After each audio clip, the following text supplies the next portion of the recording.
लोक जनशक्ति पार्टी की स्थापना समारोह में जमकर गरजे चिराग पासवान। पुनः हम लोगों ने देखा कि एक मजबूत शुरुआत बिहार विधानसभा के चुनाव में पार्टी के द्वारा की गई। जब पार्टी ने 29 विधायक जीतकर सत्ता की चाबी पहली बार चुनाव लड़ने वाली पार्टी लोक जनशक्ति पार्टी के हाथों में आई, इसका श्रेय सिर्फ और सिर्फ हमारे नेता आदरणीय रामविलास पहुंची। 2014 में पार्टी ने 6 लोकसभा सांसद जीतकर एक नया इतिहास कायम करने का काम हमारे नेता आदरणीय रामविलास पासवान जी के नेतृत्व में किया। 2019 में और एक कदम आगे बढ़ने का हम लोगों ने काम किया, जहां 6 लोकसभा के सांसद हम लोगों ने जीते, तो वही राज्यसभा की सीट हमारे नेता आदरणीय रामविलास पासवान जी के खाते में गई और 7 सांसदों के साथ एक नई मजबूती के साथ लोक जनशक्ति पार्टी रामविलास भारत की संसद में पहुंचने का हम लोगों ने काम किया। पर हाँ, उसके बाद एक दौर ऐसा भी आया जब कई शक्तियों ने ये प्रयास किया कि किस तरीके से हमारे नेता आदरणीय रामविलास पासवान जी की बनाई हुई पार्टी को पूरी तरीके से समाप्त कर दिया गया। ये षड्यंत्र बड़ी बड़ी शक्तियों के द्वारा रचा गया, बड़ी बड़ी ताकतों के द्वारा ये षड्यंत्र रचा गया कि कैसे उनकी पार्टी की एकता को खंडित कर दिया गया, कैसे हमारे नेता आदरणीय रामविलास पासवान जी के जाने के बाद उनके सपनों को, उनके विचारों को, उनके सिद्धांतों को तिलांजलि दे दी। उसमें यकीनन इस वक्त कुछ शक्तियां कामयाब भी नहीं, क्योंकि कहीं न कहीं गद्दारी भीतर से ही हमारे अपनों ने ही हमें धोखा देने का काम किया। अगर हमारे अपने हमें धोखा नहीं देते तो दुनिया की कोई ताकत नहीं थी जो हमारे नेता की बनाई हुई पार्टी को तोड़ सके। पर उस गद्दारी के बावजूद, उसके बावजूद हमारे नेता आदरणीय रामविलास पासवान जी का आशीर्वाद, आप सबकी मेहनत थी, हम सबका परिश्रम था और बिहार की जनता का विश्वास हमारे नेता आदरणीय रामविलास पासवान जी के विचारों पर था। और यही कारण है कि आज पुनः लोक जनशक्ति पार्टी रामविलास उसी मजबूत स्थान पर पहुंची है जहां पर हमारे नेता आदरणीय रामविलास पासवान जी से छोड़ कर गए। और पूरे विश्वास के साथ, पूरे विश्वास और इस वादे के साथ आज आप लोग को यकीन दिलाना चाहता हूं कि भैया ये महज शुरुआत है। आज बिहार का सबसे बड़ा भवन बापू सभागार हम लोगों के कार्यक्रम में छोटा पड़ रहा है। वो दिन दूर नहीं जब गांधी मैदान हम लोगों ने छोटा पड़ेगा।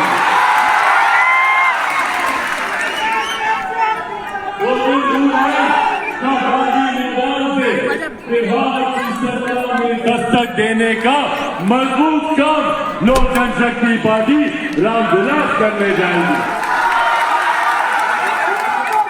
साथियों, आज जब हम लोग लोक जनशक्ति पार्टी रामविलास का 24वां स्थापना दिवस आयोजित करने जा रहे हैं, ये जहां पार्टी के लिए यकीनन एक मजबूत, एक अहम पड़ाव है, वही भारतीय राजनीति के लिए भी एक अहम समय है। आज हम लोग मानकर चलिए लोकसभा चुनाव की पूर्व संध्या पर मौजूद है। कुछ महीनों के बाद ही देश में लोकसभा के चुनाव होने वाले और ठीक उसके बाद संभवतः जिस तरीके से बिहार की परिस्थितियां चल रही हैं, संभवतः ठीक उसके साथ भी बिहार में विधानसभा के चुनाव हो सकते हैं। ऐसे में आज के स्थापना दिवस का महत्व बहुत ज्यादा बढ़ गया। ये स्थापना दिवस आज कई ऐसी बातें हैं जो मैं चाहूंगा कि हमारे कार्यकर्ता साथी अपने साथ अपने अपने जिले, अपने अपने प्रखंड, अपने अपनी पंचायत, अपने अपने गांव, संभवतः अपने गांव के हर एक घर, हर एक व्यक्ति तक यहाँ से कही जाने वाली बातों को लेकर जाने का काम करें, ताकि हमारे नेता के सिद्धांतों, के विचारों को और जीवन के अपने अंतिम समय में जो एक विकसित बिहार की नींव वो हम सब तमाम कार्यकर्ता साथियों के हाथ में सौंप कर गए हैं। बिहार फर्स्ट और बिहारी फर्स्ट घर घर तक पहुंचाने का काम करें। ये आग्रह आज आप लोगों से करें। आज इस मंच से जरूरी है कि हम लोग हमारे नेता आदरणीय रामविलास पासवान जी की तमाम उपलब्धियों का जिक्र करें, तमाम उपलब्धियों को पहचाने, उनकी नीतियों को पहचाने, उनके सिद्धांतों को पहचाने। और हम हमेशा सकारात्मक राजनीति के पक्षधर हैं।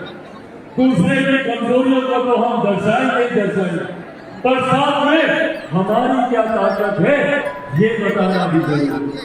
जहाँ एक तरफ मौजूदा सरकार महागठबंधन के मौजूदा मुख्यमंत्री नीतीश कुमार जी की विफलताओं का तो जिक्र करना ही, पर साथ में ये बताना जरूरी है कि अगर लोक जनशक्ति पार्टी रामविलास की जिस दिन सरकार बिहार में बनेगी, जिस दिन बिहार पर बिहारी पद की सरकार बिहार में बनेगी, उस दिन हम लोग बिहार की जनता के लिए क्या करेंगे, बिहार के लिए क्या करेंगे, ये भी उनको सामने बताना जरूरी है।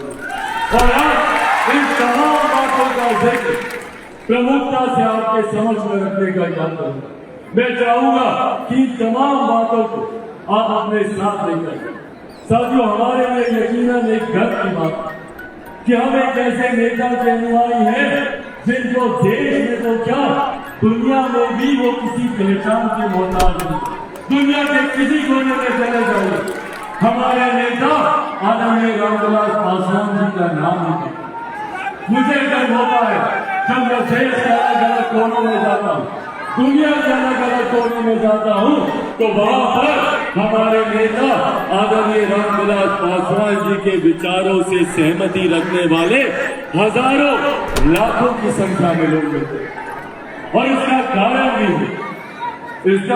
भी है, कि हमारे नेता ने पूरा जीवन समर्पित किया समाज के वंचित शोषित वर्ग से आने वाले लोगों को मुख्य धारा के साथ जोड़ना। कोई ऐसा विभाग नहीं है जिसकी जिम्मेदारी उनके पास रही हो और उस विभाग को उन्होंने जनता तक पहुंचाने का काम न किया। आज कितने ऐसे विभाग हैं जिनका नाम भी आज से 25 साल 30 साल पहले कोई नहीं जानता था, पर जब हमारे नेता को उन विभागों की जिम्मेदारी मिली, उन्होंने अपने मेहनत परिश्रम से उस विभाग में ऐसा कार्य करके दिखाया कि उनके बाद हर मंत्री की चाहत रही कि उनके द्वारा छोड़ा गया विभाग की जिम्मेदारी उन्हें मिली। पहली बार जब वो श्रम एवं कल्याण मंत्री बने वीपी सिंह जी की सरकार में, उस वक्त सामाजिक कल्याण विभाग की जिम्मेदारी उनको दी गई, social justice, labour and welfare. आज की तारीख में ये 6 अलग अलग विभाग हैं, 6 अलग अलग विभाग हैं, पर उस वक्त 89 में वीपी सिंह जी की सरकार में 6 विभागों को मिलाकर ये एक बड़ा मजबूत विभाग था। उसमें महिला कल्याण था, उसमें महिला और बाल था, श्रम एवं कल्याण, ये तमाम विभाग, अल्पसंख्यक विभाग, माइनॉरिटी अफेयर, ये सब एक मंत्रालय के भीतर होते हैं। उस वक्त हमारे नेता को इस विभाग की जिम्मेदारी नहीं, उस वक्त हमारे नेता ने इस विभाग में अहम भूमिका निभाई। आज भैया जो लोग पिछड़ा वर्ग की बातें करते नहीं सकते, जो लोग पिछड़ा वर्ग को अपना वोट बैंक कैसे बनाया जाए इसकी बातचीत करते नहीं थकते, सबसे पहले अगर पिछड़ा वर्ग के लोगों को किसी ने सम्मान दिलाने का काम किया, उनको आरक्षण देकर मंडल कमीशन लागू करवाने का काम किया, तो ये हमारे नेता आदरणीय रामविलास पासवान जी की। आज हम लोग दलितों